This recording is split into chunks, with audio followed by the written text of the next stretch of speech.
Hello friends, welcome to my channel food safety and regulatory.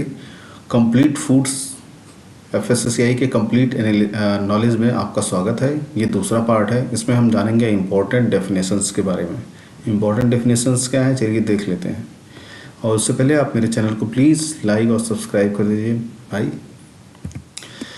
तो few important definitions में चलिए जानते हैं फूड की डेफिनेशंस। फूड्स सबको पता होगा, यानी food substances whether processed, partially processed हो, पार्शियली प्रोसेस्ड हो या अनप्रोसेस्ड हो, विच इज़ इंटेंडेड फॉर, जो ह्यूमन कंजम्पशन के लिए इंटेंडेड होता है।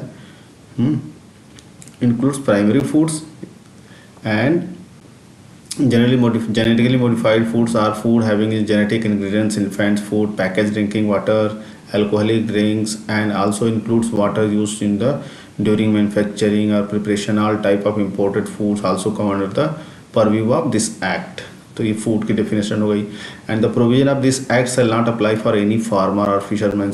जो फूड एक्ट होता है या एफएसएसएआई होती है, वो फार्मर के लिए, फिशरमैन के लिए या कोई भी प्राइमरी जो ओरिजिनेटर होता है उनके लिए एप्लीकेबल नहीं होता है। ठीक है, जैसे कोई फिश कल्चर कर रहा है तो उसके लिए अप्लाई नहीं होगा ये रूल्स। फार्मर है जो ग्रो कर रहा है एग्रीकल्चर को, उसके लिए भी ये अप्लाई नहीं होता है, एप्लीकेबल नहीं होता है। ठीक है, उसके अलावा है food business. Food business public और प्राइवेट फॉर प्रॉफिट और not carrying out any of this activity related to stage manufacturer. जो भी फूड बिजनेस आप कर रहे हो, चाहे वो प्रॉफिटेबल हो या नॉन प्रॉफिटेबल हो, अगर आप फूड बिजनेस कर रहे हो, आपके बनाया हुआ प्रोडक्ट, आपके बेचा हुआ प्रोडक्ट अगर कोई ले रहा है, कंज्यूम कर रहा है, तो वो फूड बिजनेस हुआ। फूड बिजनेस ऑपरेटर्स, जो भी उस बिजनेस को चलाता है वो फूड बिजनेस ऑपरेटर हुआ।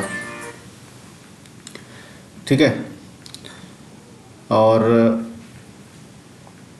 Ensuring the compliance of this law. New definition of पेटी फूड्स बिजनेस। पेटी फूड बिजनेस ऑपरेटर्स वो बिजनेस ऑपरेटर्स होते हैं जो इनमें रजिस्ट्रेशन की ज़रूरत होती है, जो जैसे ठेले वाले हैं, फुल्की वाले हैं, गोलगप्पे वाले हैं, पानी पूरी वाले हैं, चाट वाले हैं, और जो भी मतलब रोड साइड फूड बिजनेस कर रहा है उसको हम बोलते हैं पेटी फूड बिजनेस ऑपरेटर्स। इनके लिए रजिस्ट्रेशन की ज़रूरत होती है और इनको कंपाउंडिंग ऑफ ऑफेंस एप्लीकेबल नहीं होता।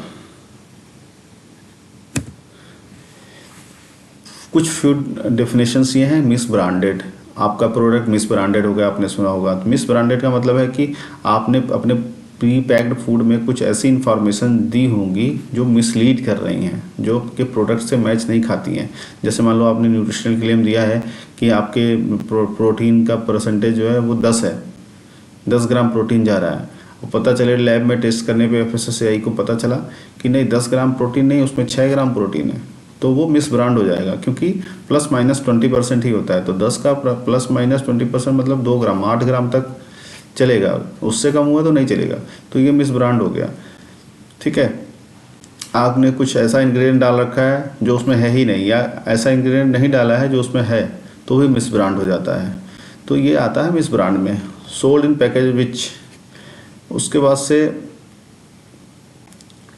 Is any substitute responsible for man likely to decisive buyers false misleading informations. जो भी कुछ मिसलीडिंग इन्फॉर्मेशन दे रहे हो, या जो लेवल में है और प्रोडक्ट में नहीं है, जो प्रोडक्ट में है वो लेवल पे नहीं है, तो सारा जो है वो मिस ब्रांड में आता है।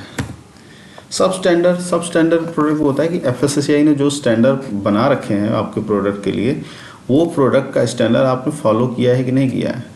जैसे कि केचप है, केचप में 25 का TSS है, टोटल सॉल्युबल सॉलिड्स। अगर 25 से कम है तो वो फिर सब स्टैंडर्ड हो जाएगा product.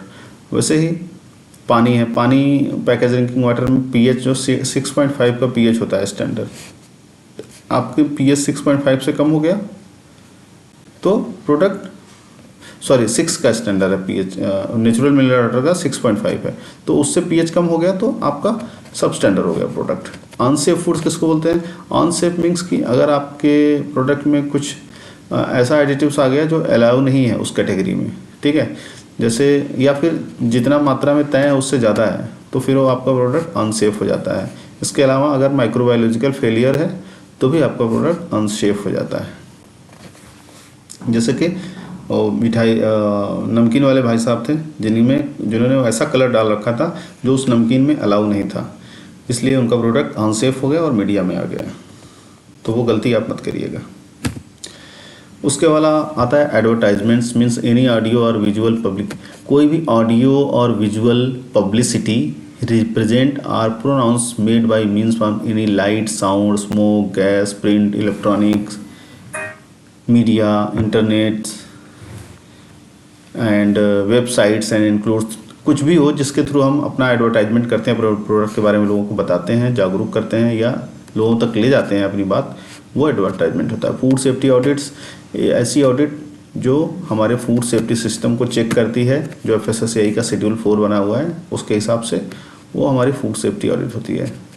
Systematic and functionally independent examination of food safety, हाँ, food safety management system means the adaptation of good manufacturing practices, good hygiene practices जिसको GMP बोलते हैं और GHP बोलते हैं, हैजार्ड एनालिसिस जिसको HACCP बोलते हैं, सब जिसको बोलते हैं, क्रिटिकल कंट्रोल पॉइंट जिसको CCP बोलते हैं, and such other practices as may be specified regulation to the food business.